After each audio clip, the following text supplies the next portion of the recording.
The important do's and don'ts of competition day, from the specific attire worn by the rider must strictly adhere to the official rules of international jumping and dressage competitions, what the world's most elite riders expect. Top trainers have learned and experienced in the arena, from mental preparation techniques to interacting with the professional judge and the attentive care of your horse. Everything you'll need on the day of a show jumping or dressage. This is the upcoming here. We talk about different trainers, event.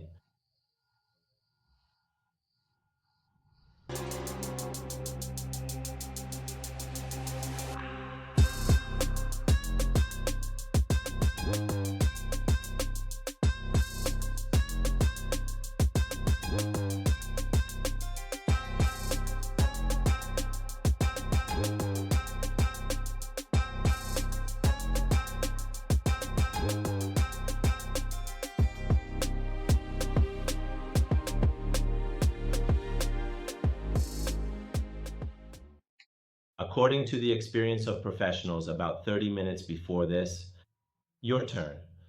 You should be in the arena area, which is approximately 15 riders before you. At this stage, the goal isn't to sweat just yet. The primary goal is to fully prepare horse's mind. The aim is to help remind the horse of all the various exercises and learned skills you've worked on and taught it, and how you've synced up. So you're communicating to the horse. Remember, this means gradually slowing your pace down. Or remember, this means accelerating and speeding up. So that after this reminder and alongside it, you will be able to effectively, thoroughly warm up the horse's body and muscles.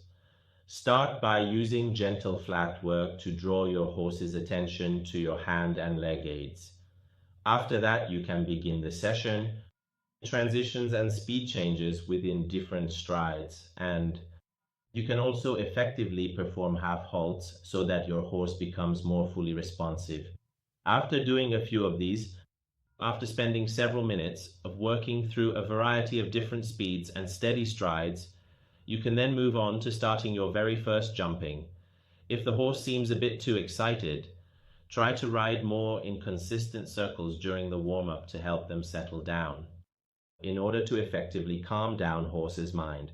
Before you start, you must ensure your horse is both mentally and physically prepared. Just a few simple jumping are usually enough for you to gauge your horse's current level of readiness. Now you should ask yourself, do you really need to jump? Wait, even more fences. Was the last fence you built in the arena? Should you actually jump an oxer or perhaps an upright? And do you really need to check everything carefully before entering the main arena? Jump an oxer with a bit open, or would you like to make the bit of the oxer very narrow? Or would you like, after you've warmed up with an oxer, to have your very last fence be an upright, or perhaps a very, very high upright with a long takeoff, or a short takeoff? Well, these can be your choices, which obviously, if you work with a coach, they can easily help you from the ground so that you reach the highest level of readiness for your horse before entering the main arena. Try to ensure that when there are 4 riders left before you, you finished all your jumping. You should give some time for the horse to catch its breath, regain focus, and its heart rate to slow down, not to cool down, but just from a mental and full breathing standpoint, to reach a level where it can again gather all of these physical muscles and this focused energy, and then you can use it in the main arena. It should really be a sort of helpful breather for the horse. So try to just a few riders before it is finally your turn. Take a moment to make sure you have your jumping ready, completed, and walk for a bit so your horse is ready. Readiness. Before entering the competition arena, the ring veterinarian and also the steward are monitoring your behavior. They are monitoring your horse's behavior. If there's blood from the horse's mouth or your spur area, or if they notice any kind of lameness in the horse's movement, They have the authority to prevent you from entering the main arena. And even if your horse loses one of its shoeing during the warm-up, you won't be allowed to enter the arena ring. If its precious shoeing happens to fall off in the entire arena, and at the time you've started your course, well, you are allowed to continue the course at your own choice. But if in the arena, warm-up arena, your horse's shoeing has fallen off, the veterinarian won't allow you into the main arena. And sometimes if you've noticed it yourself sooner, you should seek permission from the official steward to push your turn back so that you have some extra time to have your shoeing securely nailed back on and carefully adjusted once again, and finally get yourself properly ready to jump. The only thing that might possibly happen, give you this permission to push your turn back a bit, are these veterinary issues, the most common of which in competitions is the horse's shoeing falling off in the warm-up arena. Usually the rider gets permission from the steward and asks them to push their turn back to find some time to fix that shoeing and then return to be able to perform their round. Okay, let's move on to the main competition. In the main arena, in official jumping competitions, the traditional salute and bow like in dressage doesn't exist, but still, even so, the riders must still pay their respects to the jury. It is highly recommended that before you actually start the course, you direct your attention toward the judge's box and, with a respectful and formal gesture, such as a simple nod of your head, you should properly salute the judge and ask for permission to start. After that, the judge usually rings the bell so that you can fully realize that you have permission to start the course, usually from the moment the course bell rings until the time you cross the start line of the course.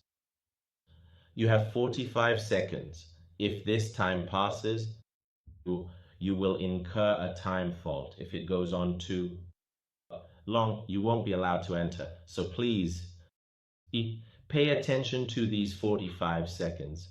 45 seconds is a lot of time. There's no need for stress or worry, but keep in mind that when you enter the arena and salute the judges, you should be close to your first fence and the path where you want to start your canter and continue the course. If you are too far from the start line, you might sometimes lose those 45 seconds. During this time, if your horse manured and is currently manuring, you can request formal permission by simply raising your hand up to the judges to have them pause that 45-second countdown timer until your horse is finished doing its business, and then the rest of those 45 seconds will resume. And you can, in a very easy and completely calm manner, start your course. Saluting the judge is a formal way to signal that you are ready, and this is part of the beautiful equestrian tradition that shows the mutual respect between the rider and the judges. So we aren't allowed to cross the start line before hearing the judge's bell. And also, after you clear jumping the final fence, you must be absolutely certain that you cross the finish line of the course. If this doesn't happen, your time will keep running until you cross the finish line of the course. Of course, remember, if this happens, only you must cross the finish line of the course. No need to jump the last fence. Well, over these past few years, I've also gained some experience with different trainers, and I always share these experiences with my students, and I'd like to talk about these topics with you as well. For every course, the course designer of the competition sets a time. You should be aware that there is a specific time limit set for completing the entire course. So if your round takes longer than that allotted time, it will unfortunately result in you getting time faults. And for every 4 seconds over, you will receive one time fault is added to your score. So if you see a rider with an odd number for their score, be sure that they've received time faults. Between jumping each fence, you have 45 seconds of time to jump the next fence. There are times when, after jumping a fence, you might lose your footing in the stirrup, or your horse might circle or get out of control, or you might even be falling and manage to get back into your saddle. Try not to lose this time. You only have a total of 45 seconds between each fence to successfully jump the next one. Plus, no matter what happens during your ride, your main time is still running continuously. And certainly with these occurrences, you'll definitely get time faults, so keep these things in mind. Regarding the next point, in a competition, you might have fences that have a single number but consist of several parts. For example, fences number 9 has one number, but it might be a two-part combination, 9A and 9B, and sometimes a three-part combination, fences 9A, 9B, and also 9C. So let's take a look at what are the rules. If your horse refuses to jump any of these parts, or if your horse has an unfortunate refusal, you must jump that fence again all the way back from the very beginning.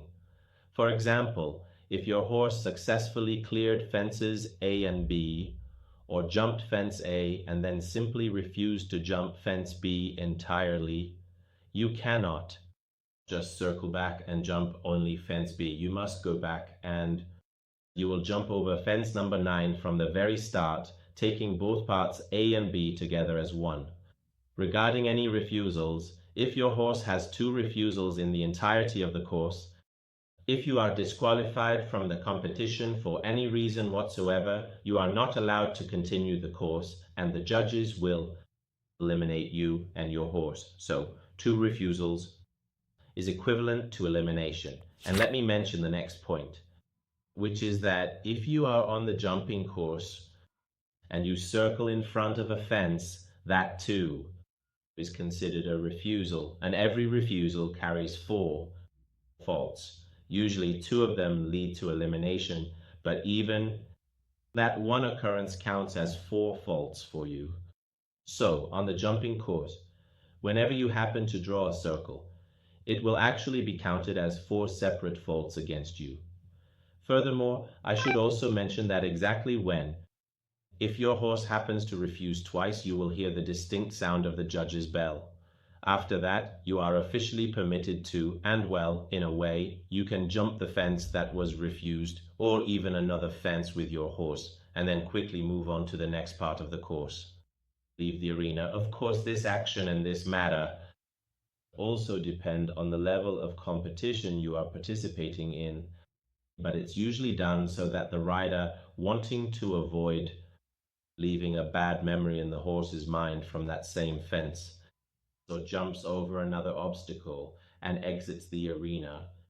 Regarding this, if your horse stops and doesn't jump a fence for any reason, try to stay calm first and take a moment to show him the fence.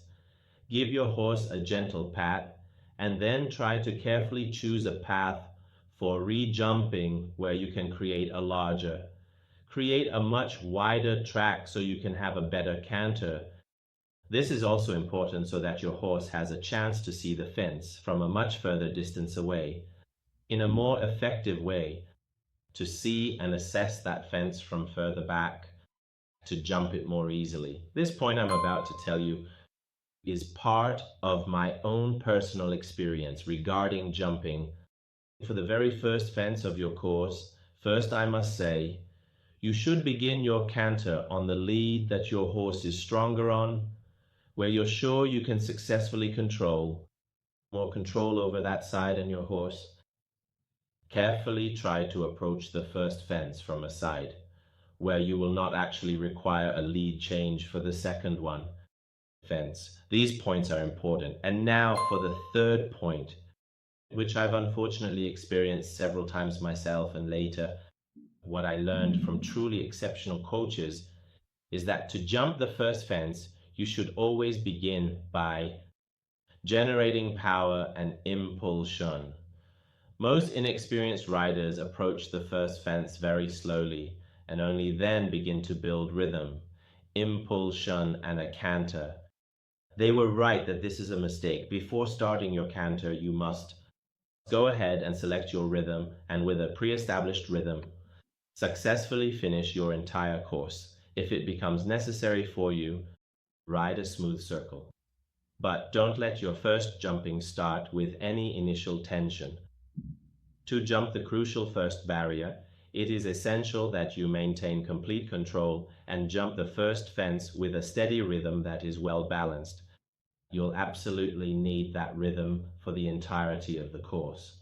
You're not supposed to jump the first fence very slowly and then, after clearing a few fences or your first fault, start putting the pressure on the horse and act very aggressively with your horse. Of course, if the first fence is an upright, the horse needs more precision. But if the first fence is an oxer, it needs jumping power, and that's a really good collection. Some of the greatest riders of the world have recommendations like Lodger Beerbohm, who says, I always try to make the approach to the first fence like a quiet conversation with the horse, not pressure. If this connection is formed correctly, the whole course will. Stay on this track and this good behavior. Another rider named Ben Maher says, in most of the courses, from what I've seen, the rider tried to start the first fence quite aggressively, leading to some resistance or the horse's fear. You should start with energy instead, but not with haste. Both speed and absolute precision must be in perfect balance. But regarding Steve Gerdat, he specifically says, the horse knows from the first fence if you're working with him today or not. If he's afraid of you, he fights. If he trusts you, he jumps with you. Here, on this slide, as you can see, we have a summary of the scoring in show jumping and dressage competitions. After the judges' bell, you have 45 seconds to cross the start line. As we've said times, but every fence that falls counts as 4 faults. Every refusal to jump is 4 faults, and if it happens again, the rider is eliminated, and making an unnecessary circle is officially counted as a refusal, and taking the wrong course will result in immediate elimination. So what does this mean? It means that every course has an order, and you must jump the fences in a jumping competition. If you jump a fence backwards, or if you don't jump a fence according to the specific order they told you, it will unfortunately result in your complete and immediate elimination. In show jumping competitions, you jump the fences with, you'll likely notice those distinctive red and white flags. When you are jumping, the red flag on the fence must be on your right, and the white flag on the fence must be on your left. If you jump a fence in the wrong direction or not according to the order, it will lead to your elimination. You can also see these flags on the practice fences. That is, in the warm-up arena, the stewards use flags in order to inform you which side you are permitted to be on to jump these fences from. If you make a mistake there as well, you might receive a warning from the steward. A question that is always asked is, what if, wait, did the rider actually fall off right after crossing the finish line? What happens? Are they eliminated and all their points lost? If the rider falls to the ground after the finish line, their current score will be preserved. However, if this happens before the finish line, it means the end of the round, and all the hard effort they put in is completely wasted. In dressage, a mistake that was made on the course for the first time results in a 2-point deduction, meaning a deduction of 2 points. 2 mistakes on the course will lead to your elimination. Using a whip in the main arena results in disqualification, an improper halt, or failing to salute the judge at the start of the course carries an official penalty. A great rider says dressage It truly signifies a conversation with the horse's body rather than a mere display of power. The judge in a dressage competition is looking for connection, not a show. As for the specific rules of jumping are more about physical faults, knocking down a fence, time and refusals. But dressage rules are about precision in executing patterns. Knowing these rules helps you not to be caught off guard on competition day and to make the right decisions. For example, in jumping, if you happen to knock down a fence quite hard, instead of regretting it, you should keep a very close eye on your time because maybe your competitors will repeat the same mistake. And ultimately, in the end, it's speed that determines the result. In dressage, if you feel you've lost your way, you can stop calmly so that the judge can guide you. And then with focus, continue on your course. Knowing the regulations is itself. It is all part of the remarkable skill of a dedicated rider who has firmly decided to have a fair and honest competition. Now let's move on to after the competition. Did you jumping? Was your jumping? How was it? Feeling good? Was your course great?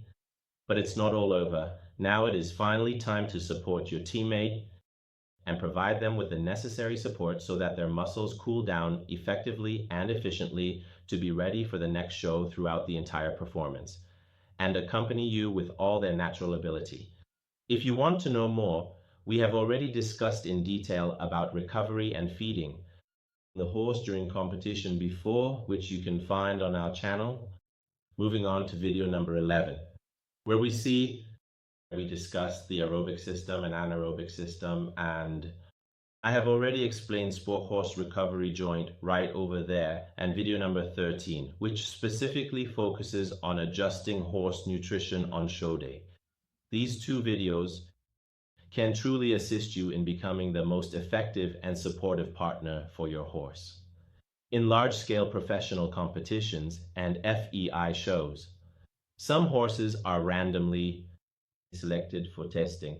At this stage, the horse goes to inside the veterinary examination box. Blood and urine samples are collected.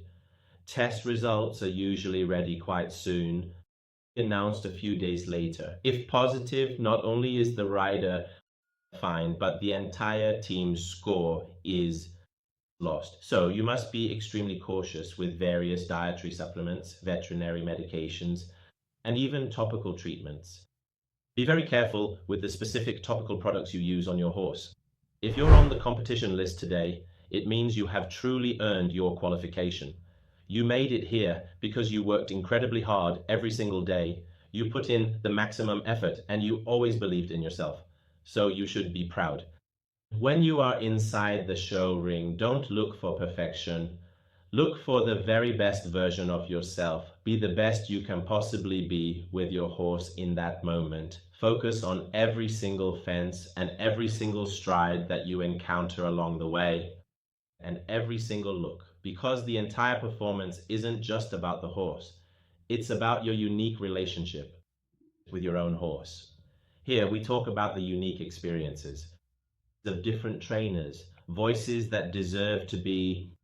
If you want to hear more and enjoyed watching this video, please give it a like and consider subscribing to this channel for more content.